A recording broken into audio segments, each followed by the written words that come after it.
Jadi untuk anak-anak muda, kemudian mereka tentu lebih suka yang kemasan yang warna-warna yang lebih disukai anak muda seperti itu. Kemudian untuk desainnya juga berbeda dengan yang ini, jadi ini lebih kelihatan lebih crunchy dan easy going gitu ya Mbak ya, lebih gampang dibawa, lebih enak dilihat. Gitu ya. Kalau kamu butuh info update seputar peluang usaha, serba-serbi bisnis kuliner, inspirasi bisnis, dan kisah sukses pelaku usaha, stay tune di channel YouTube TV Bisnis. Video ini dipersembahkan oleh Dikemas Rumah Kemasan, Your Creative Packaging Solution. Assalamualaikum warahmatullahi wabarakatuh. Halo teman-teman TV Bisnis. Kali ini kita hadir di segmen Ngobras, Ngobrol Kemasan. Kalau kemarin kita udah main di Bananania, kali ini kita akan main ke Abon Daun Emas dengan ownernya Bu Anis. Halo Bu Anis, apa kabar? Halo, kabar baik Mbak. Kabar baik. Iya. Kalau teman-teman belum tahu, sebenarnya TV Bisnis ini udah berapa kali meliput Abon Emas gitu dengan Bu Anis. Tapi supaya ini diskusinya enak gitu ya Bu ya, Bu Anis bisa memperkenalkan diri dan juga memperkenalkan usaha Abon Emas. Silahkan Bu. Baik, Assalamualaikum warahmatullahi wabarakatuh. Nama saya Ibu Anis Riyati Primasuti, saya owner dari Home Industry Abon Daun Emas. Untuk produk yang kami produksi di sini itu aneka macam abon yang menuju ke zero waste ya. Jadi kami mempunyai abon ayam, kemudian abon sapi, abon ikan tuna, abon vegan atau abon nabati, kemudian abon jantung pisang, abon sapi plesteri, abon MPASI atau abon baby. Kemudian untuk produk zero waste kami ada keripik kulit ayam serta kremes ayam, seperti itu. Kami memulai usaha ini dari tahun 2012. Seperti itu Mbak, terima kasih. Nah itu tadi perkenalan sekilas dari Bu Anis dan juga Abon Daun Emas. Kalau teman-teman mau lebih tahu, bisa cek video TV Bisnis. Di situ ada liputannya tentang Abon Daun Emas yang dulu pernah kita datengin juga gitu. Dan kalau seandainya masih penasaran, teman-teman bisa banget nih main ke Instagramnya @abondaun_emas atau @abon_daun_emas gitu. Itu oke. Nah, kita tuh mau ngapain sih hari ini wes gitu. Kita talk show sama Bu Anis tentang seputar perkembangan bisnisnya Abon Daun Emas, dan juga nanti kita akan bicara soal kemasannya, karena kalau teman-teman lihat di bawah ini itu ada banyak banget nih ternyata produk dari Abon Daun Emas itu sendiri.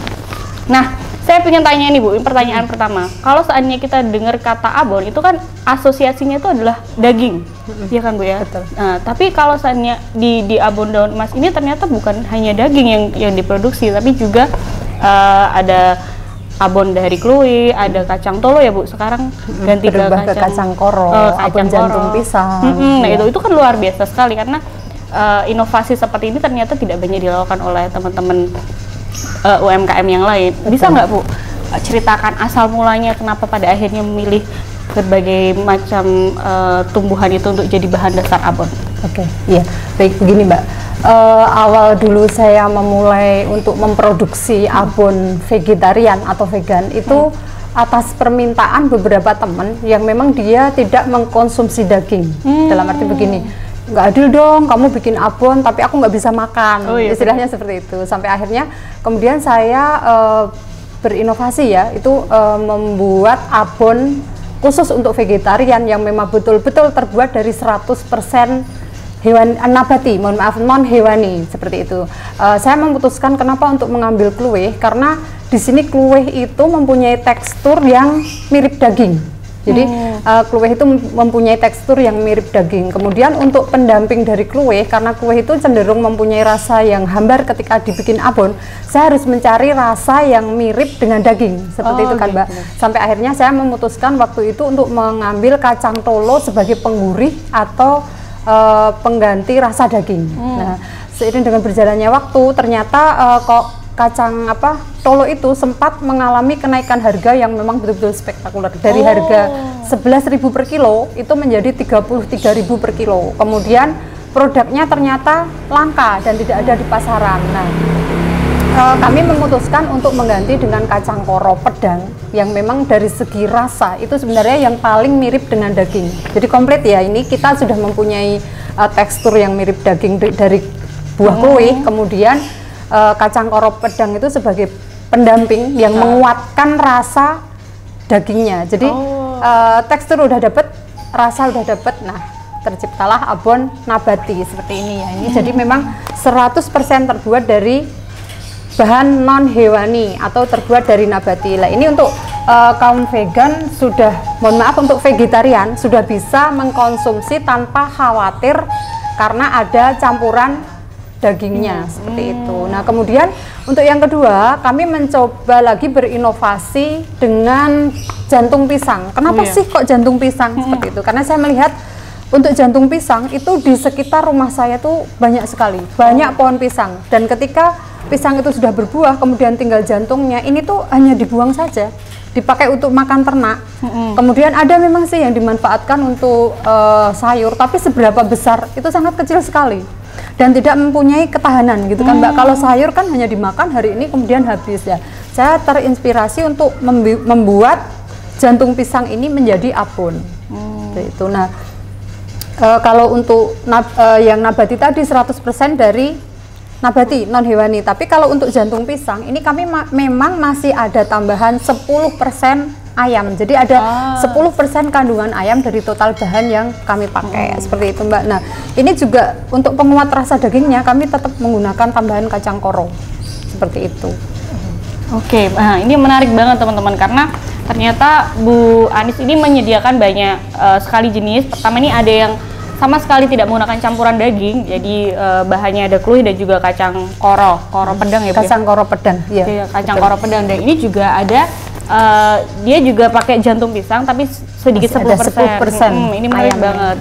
Dan ternyata Bu Anis dan juga abon daun emas ini tidak hanya menyediakan abon-abon yang berbahan dasar tanaman gitu ya Bu ya. Tapi juga ada juga daging sapi, terus ada juga yang daging ayam dan lain sebagainya kayak gitu. Nah, ini menarik banget. Ini untuk produk yang Mbak, yang apa? Untuk yang bosan makan daging sapi, ingin nyemil bisa dimakan dengan roti. Ini biasanya generasi milenial ini yang suka. Ini saya punya Mr. Bonte. Jadi Mr. Bonte itu abon plus teri. Jadi di situ ada abon sapi, kemudian ada campuran teri nasinya. Jadi rasanya itu memang yang manis, asin, crunchy yang seperti itu, enak sekali dimakan dengan roti atau bisa sebagai taburan nasi atau bisa juga sebagai cemilan. Wah, ini. Jadi itu produknya ternyata bisa melebar banyak sekali gitu ya Bu ya. Jangkauannya ternyata sangat luas gitu abon tuh. Nah, berarti selama ini Bu Anis juga menggunakan itu maksudnya melakukan trial dan error kan untuk ketika memutuskan abon jantung emas, terus juga ada abon nabati, terus ada Mr. Bonte dan lain sebagainya, itu berarti melakukan riset juga Bu? Iya Mbak.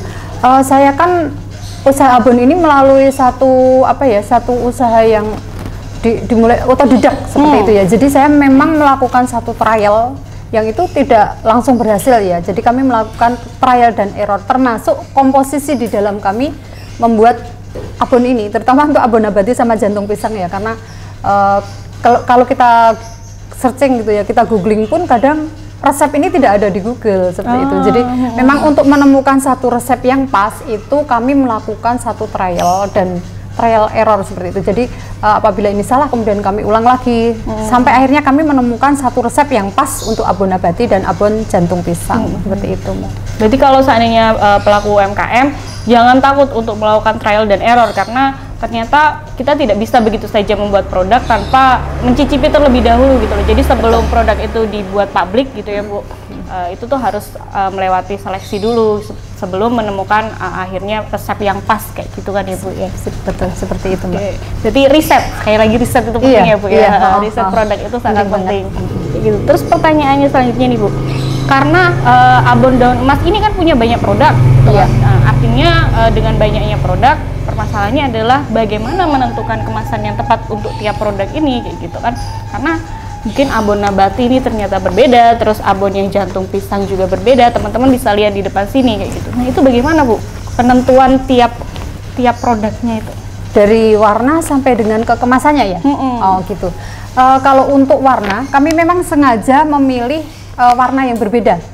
Jadi biar orang lebih mudah membedakan antara abon jantung pisang, kemudian abon ayam, abon sapi, abon Mr. Bonte itu memang kami bikin berbeda Mbak. Seperti contohnya ini, untuk abon nabati kami menggunakan warna yang hijau karena ini identik dengan apa sayuran seperti itu ya. Oh, Jadi benar-benar. hijau-hijau putihan seger seperti ini. Kemudian untuk yang jantung pisang itu kami menggunakan warna gradasi antara kuning, orange sama hitam. Kemudian untuk yang abon ayam karena memang harus dibedakan. Biasanya kan beda tipis antara ayam sama sapi ya. Ini makanya kami bikin juga dengan warna yang berbeda yaitu biru sama hijau. Nah, untuk penentuan warna sama kemasan ini itu kami melihat dari karakter konsumen juga, Mbak. Oh, nah Seperti ini itu menarik ya. ini Bu. Gimana? Nah, nih, Bu? jadi untuk generasi karena saya mengincar untuk segmennya gitu ya, kok saya ngomongnya mengincar ya. Untuk segmen yang mau saya ambil untuk Mr. Bonte ini kan untuk generasi milenial ya.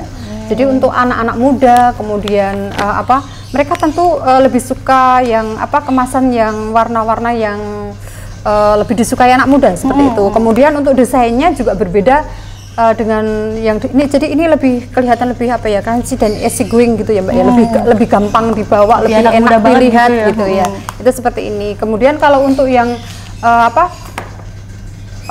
untuk yang nabati atau untuk yang jantung pisang itu kan kecenderungan kalau jantung pisang ini sebenarnya saya lebih ke formulasikan ke ibu-ibu yang busui, kemudian bumil, ibu hamil lah ini karena ada kandungan jantung pisang yang memang bagus dikonsumsi untuk ibu-ibu. Saya lebih suka warna-warna yang seperti ini Mbak. Ini memang satu warna yang berbeda untuk konsumen yang berbeda seperti itu.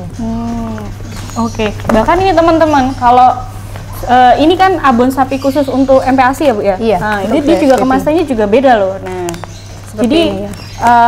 target market yang berbeda itu juga berpengaruh pada bagaimana suatu produk itu menyajikan kemasannya kayak gitu. Jadi Baik teman-teman bisa desain maupun ininya warna ya Bu desainnya, ya. betul.